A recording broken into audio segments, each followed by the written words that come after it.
भारत ने अब operationally deploy करना शुरू कर दिया है न्यूक्लियर वॉरहेड्स, और कोई 12 के करीब शायद, या उससे ज्यादा या कम, मगर उस तादाद में उन्होंने वो डिप्लॉय करना शुरू कर दिए हैं on the submarines.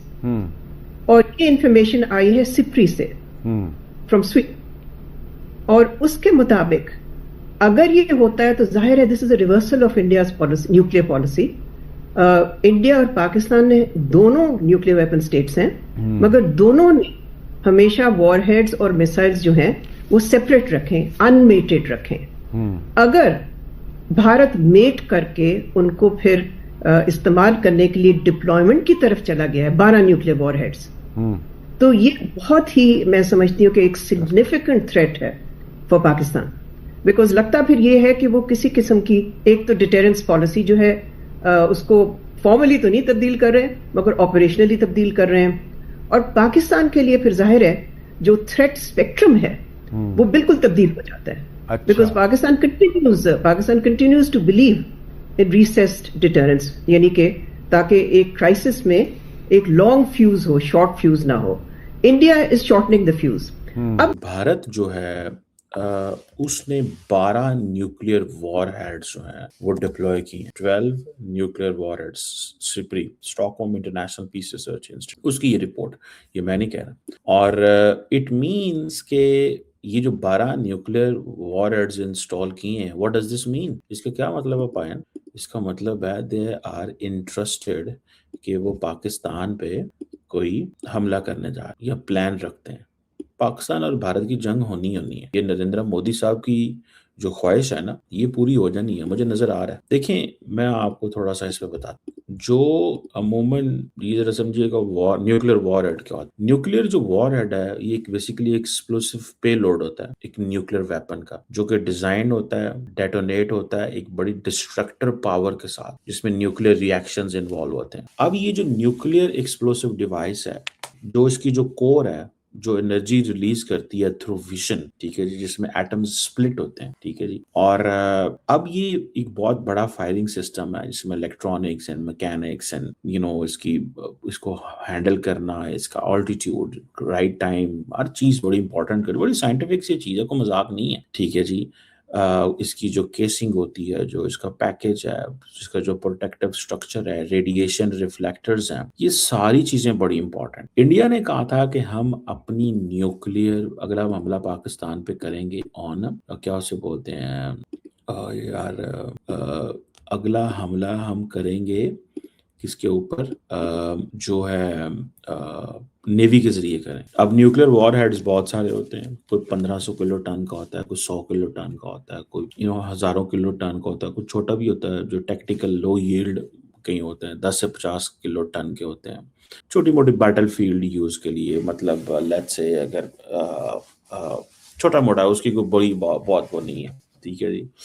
Low field, जिसे हम टैक्टिकल कहते हैं, छोटी सी रेंज और के लिए इस्तेमाल होता है। तो they are different, so it depends, ठीक है जी।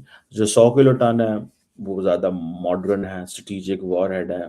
और अगर 10 से 50 टन है तो वो जो वॉर हेड है, न्यूक्लियर वॉर हेड, जो वो छोटा होता है। और तो ये चीजें, सो जो कन्वेंशनल हाई एक्सप्लोसिव होते हैं वो कंप्रेस होते हैं और एक सब क्रिटिकल मास लेवल पे एक फिसाइल मटेरियल जो है वो एक सुपर क्रिटिकल स्टेट में चला जाता है। ये एक थोड़ा टेक्निकल है, मैं don't want to get into it, मैं इसकी दूसरी वो उसमें जाना चाहता हूँ। मेरा ख्याल है जो हिरोशिमा पर मारा था वो 15 किलो टन का था, और इस तरह करके।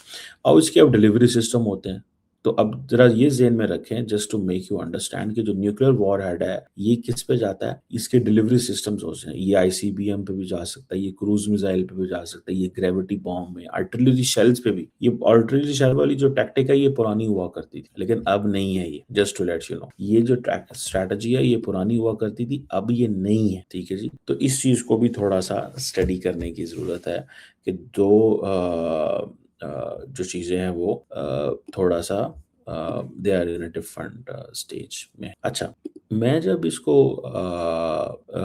चीज देखता हूँ, and I do believe in this, ठीक है, कि इंडियंस ये जो कर रहे हैं वो कह रहे हैं क्योंकि पाकिस्तान के अंदर जो फील्ड मार्शल हैं, वो मैं कल सुन रहा था, आई थिंक फील्ड मार्शल को, उन्होंने कहा कि इस दफा जो भारत और पाकिस्तान की जो जंग होगी, ठीक है जी, इस दफा भारत और पाकिस्तान की जो जंग होगी वो ऐसी नहीं होगी जैसे पहले थी। So keep this in mind. I wish I can show you, या मैं आपको वो करा सकूं हमारे जो उन्होंने बात की है, ठीक है। देखें, ये बहुत सारे लोगों को शायद नहीं पता होगा, इट्स नॉट दैट इजी, ये इतना आसान काम नहीं होता चीजें करना और वो बनाना एंड ऑल दिस। ये यू हैव टू पे हैवी कॉस्ट, इसकी बड़ी हैवी कॉस्ट होती है जो आपको देनी पड़ती है। तो वो जो हैवी कॉस्ट है, मैं देख रहा था, उन्होंने, मैं वो आई कांट डाउनलोड दिस, उसमें उन्होंने कहा कि आज जनासा मुनीर ने कहा जी कि इस दफा जो जवाब होगा वो महदूद नहीं होगा बल्कि इंतहाई वसी जवाब होगा, यानी कि हम इंडिया के हर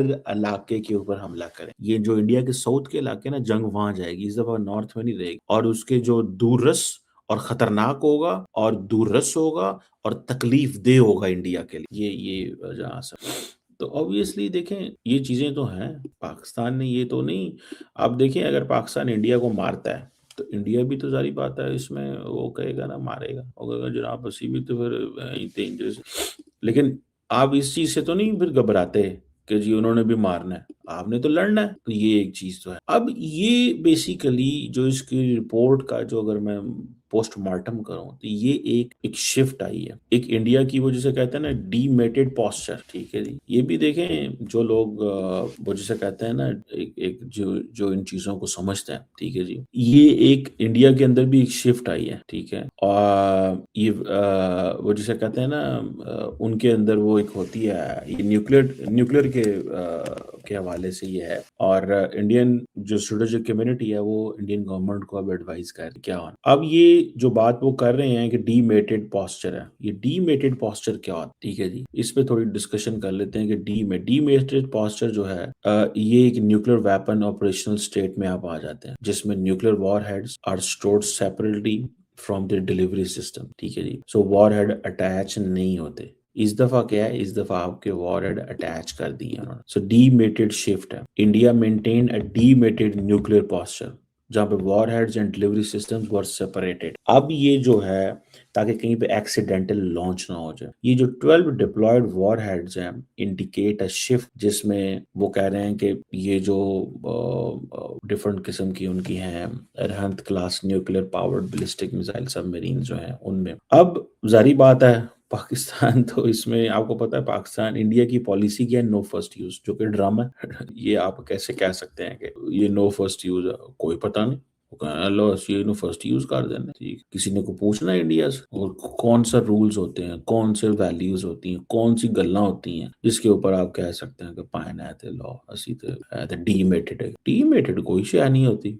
कोई डीमेटेड नहीं, कोई टीमेटेड नहीं, सारा कुछ मुंदा है, ठीक है जी। नहीं तो उस चीज को भी समझना चाहिए कि ये basically what they are saying is in fact कि इसका क्या मतलब है या वो क्या चाहते हैं। तो बहरहाल ये जो डीमेटेड है कि अब उन्होंने किसको इकट्ठा कर दिया, ठीक है जनाब, तो इसको भी थोड़ा सा समझना चाहिए कि हमारे जो लोग हैं वो जारी बात है इसको स्टडी कर रहे होंगे। देखिए ये इनको 12 न्यूक्लियर वॉर हेड्स को एक ऑपरेशनल डिप्लॉयड स्टेटस में लेके आना इज सिग्निफिकेंट। कहा जाता है कि इनके जो न्यूक्लियर वॉर हेड्स की जो इन्वेंट्री है इंडिया की वो तकरीबन 200 के 190 के करीब है। इंडिया का जो न्यूक्लियर बिल्डअप है समंदर के अंदर, वो इनमें इनके जो लैंड बेस्ड न्यूक्लियर फोर्सेज हैं और जो मिसाइल फोर्सेज हैं, वो पाकिस्तान कह रहा है कि that's a major threat to the strategic stability in South Asia. और इंडिया का जो न्यूक्लियर प्रोग्राम है that is the fastest growing nuclear program in the region. और पर्टिकुलरली जो सी बेस्ड न्यूक्लियर डेटरेंट है इनकी, उसकी ऑब्वियसली देयर आर इम्प्लीकेशंस। और इंडिया एंड पाकिस्तान जो है इन्होंने अपने न्यूक्लियर वॉरहेड सेपरेटली स्टोर किए हुए थे सिंस पीस टाइम 1998 से। अब ये जो न्यूक्लियर वेपन स्टेट, दोनों न्यूक्लियर वेपन स्टेट्स, अब ये जो मूव है, ठीक है जी, कि जी अब आपने जो अपने मिसाइल जो हैं उनको आपने वो लगा दिया है, उसको वॉरहेड को मिसाइलों के ऊपर लगा दिया, तो इट मीन्स कि देयर इज एन एक्सीडेंटल चीज भी हो सकती है। आपको याद होगा कि इंडिया ने एक बात कही थी, उन्होंने कहा जी सड़कों में मिसाइल चल गए, समझ गए। मैं आपको बड़ी गारंटी से बताऊंगा, अब अगर इंडिया ने कहा ना साडा मिसाइल साढ़े को छुट गया, निकल गया सारे हमारे हाथ से, ठीक है जी, हमारे हाथ से निकल गया, ठीक है। तो फिर जो है वो there is this is a significant चीज। मैं तो इसको बड़ी significant समझता हूँ कि इसको one must not ignore this thing, कि ये जो कर रहे हैं इंडियंस इस दफा, ठीक है।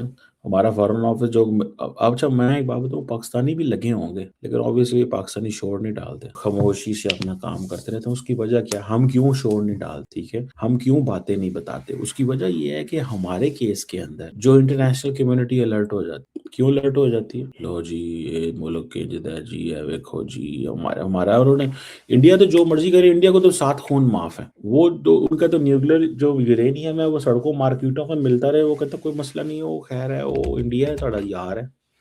हमें कहता ओ नहीं नहीं नहीं नहीं नहीं, पाकिस्तान का कुछ नहीं होना चाहिए, पाकिस्तान ने कुछ किया, ठीक है ना जी, तो पाकिस्तान को नहीं हम छोड़ें। ये दुनिया है, हम इसको देखते हैं भाई, सारे इस दुनिया को हम देखते हैं, समझ रहे हैं कि यार ये क्या कर रहे हैं और किस तरह कर रहे हैं। तो ये एक चीज जो है, this is in front of us, एक फ्रेमवर्क है जिसको हम थोड़ा सारी बात है स्टडी कर रहे हैं, देखने की कोशिश कर रहे हैं। मुझे ज़ाती तौर पे ये लगता है कि जो लोग इस वक्त इंडिया के अंदर बैठे हुए हैं और वो चाहते हैं कि मामलात ज़्यादा ख़राब हों, मैं आई कैन स्मेल दिस, चाहते हैं कि मामलात ज़्यादातर ख़राब हों क्योंकि ये उनकी पॉलिटिकल गेम को सूट करता है।